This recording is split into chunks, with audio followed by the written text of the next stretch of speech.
चलो आओ देखते हैं। हमने प्रीवियस लेक्चर में देखा था स्टेरिक नंबर कैसे कैलकुलेट करना है, bond pair plus lone pair plus negative charge या कोऑर्डिनेट बॉन्ड।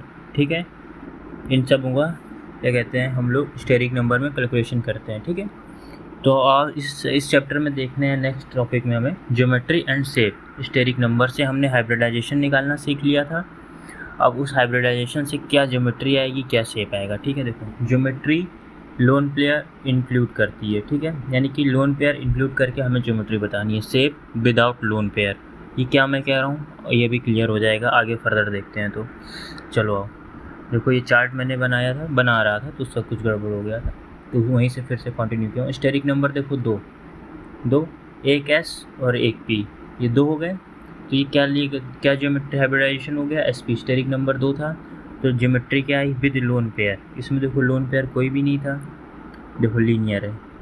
अगर लोन पेयर शेप में नहीं, लोन पेयर है ही नहीं, विदाउट लोन पेयर यानी कि शेप एंड ज्योमेट्री सेम रहेगी। अगर हमारे पास लोन पेयर नहीं है तो शेप एंड ज्योमेट्री सेम रहेगा, अगर लोन पेयर नहीं है। अगर लोन पेयर है तो शेप चेंज हो जाएगा। ठीक है, ज्योमेट्री से शेप में अंतर आ जाएगा अगर लोन पेयर है। ठीक है, तो देखो लोन पेयर नहीं था तो ये सेम एज इट इज़ थी। और steric number 3 sp2, 2p 1s हो गए 3। ठीक है, तो ये क्या बना है, ट्राइगोनल प्लेनर। देखो ये प्लेन एक ट्राइंगल है, यानी कि आपकी कॉपी पे एक ट्राइंगल बनाओ सिंपल सा, यानी कि वो प्लेन पर ट्राइंगल है, ट्राइगोनल प्लेनर। और इसमें अगर लोन पेयर नहीं है तो सेम ज्योमेट्री एज सेम हो जाएगी शेप के। अब स्टेरिक नंबर 4 sp3, 3p हैं 1s, टोटल कितने 4 हो गए। ठीक है, ये कैसा है, टेट्राहेड्रल। इसमें मैं बॉन्ड एंगल बता रहा था 109.28 सेकेंड। ठीक है, 9 डिग्री टेट्राहेड्रल, यानी कि ये दोनों एक प्लेन पे, ये दोनों एक प्लेन पे। समझ में आ रहा है कैसे, नीचे ट्राइंगल है, ये ऊपर निकल रहा है यहाँ से। ये स्ट्रक्चर ध्यान देना। आगे आओ, स्टेरिक नंबर 5। ठीक है, इसका sp3 कितना हो गया, 3 1 4 1 5 d1। इसका tbp, इसका फुल फॉर्म क्या होता है, ट्राइगोनल बाइपिरामिड। ठीक है, और इसका स्ट्रक्चर बनेगा कैसे देख लेते हैं, ज्योमेट्री। ये रहा हमारा ट्राइंगल, ये रहा बाई पिरामिड है, यहाँ पे सेंट्रल एटम है। ठीक है, यहाँ पे साइड एटम, यहाँ पे साइड एटम, यहाँ पे साइड एटम। ये देखो लंबा, इनकी मैंने लेंथ देखो लंबी की है। ये एक्सियल बॉन्ड है, ये भी एक्सियल। ये वाले इक्वेटोरियल, ये भी इक्वेटोरियल। ठीक है, जो ऑन द प्लेन है उन्हें इक्वेटोरियल कहेंगे, इक्वेटोरियल। और देखो एक चीज़ और जान लो, एक्सियल देखो इसीलिए लार्ज है। एक्सियल हमारे लार्ज रहेंगे, ये देखो लेंथ है, ये देखो मैंने बना दिया है, नोट मार दो, नोट कर लेना। एक्सियल हमारे लेंथ में देखो लंबे, देखो कितना लंबा मैंने बनाया है ये एक्सियल बॉन्ड को, दिख रहा है यहाँ से यहाँ तक पूरा। और ये हमारे इक्वेटोरियल हैं, ये छोटे हैं। और फर्दर देखते हैं। ठीक है, steric number 6 sp3d2, 1 s 3p 2d, total कितने 6। ये क्या बनाता है, सॉरी चलो इधर देखो, यहाँ पे हमारा सेंट्रल एटम रहेगा। तो ये कौन से हो गए, एक्सियल, ये एक्सियल। ये लंबे होते हैं। ठीक है, और लंबा कर दो इनके कंपेयर में, जो ये इक्वेटोरियल वाले हैं। ठीक है, एक्सियल इक्वेटोरियल, इसे क्या कहेंगे, ऑक्टाहेड्रल। इसे रफ कर देता हूँ, कंफ्यूज मत होना। ठीक है,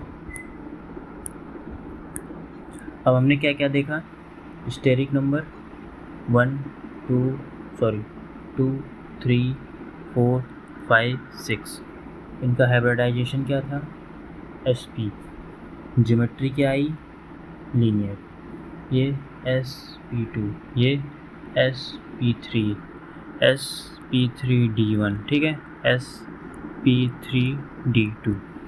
लीनियर ट्राइगोनल प्लेनर। इसका टेट्राहेड्रल 109 डिग्री है। ठीक है, याद रखना 109। ये tbp, ट्राइगोनल बाइपिरामिडल। ये ऑक्टाहेड्रल, ये h है, ऑक्टाहेड्रल। ठीक है, देखो कैसा है ऑक्टाहेड्रल कैसा है, ये देखो। अब यहाँ पे बॉन्ड एंगल कैलकुलेट कर सकते हैं हम लोग आराम से, ऐसे 90 रह जाएगा, ये 90 है, 90, ये 90, ये 90, और ये देखो ये स्ट्रेट आ रहा है ऐसे यहाँ पे, ठीक है। ये हमारा क्या है, TBP, फिर से बड़ा बड़ा लिख देता हूँ, TBP, ट्राइगोनल बाई पिरामिडल। ये हमारा देखो ट्रायंगल बन रहा है, और ये देखो ये जो डंडी जा रही है ये वाली, ये पिरामिडल का शेप ले रही है, ठीक है, ऐसे। इधर देखो ये ट्रायंगल है, ये पिरामिडल, ठीक है, ट्राइगोनल बाई पिरामिडल। ये टेट्राहेड्रल था, ये ट्राइगोनल। अब इनमें लोन पेयर नहीं है, तो हमारा जो शेप है विदाउट लोन पेयर इंक्लूड इसे करते हैं, लोन पेयर है ही नहीं तो कुछ लेना देना नहीं है, तो ये सेम हो जाएगा, जो ज्योमेट्री है वो सेम, ठीक है, ये भी सेम, ये भी सेम सेम सेम सब में, ठीक है।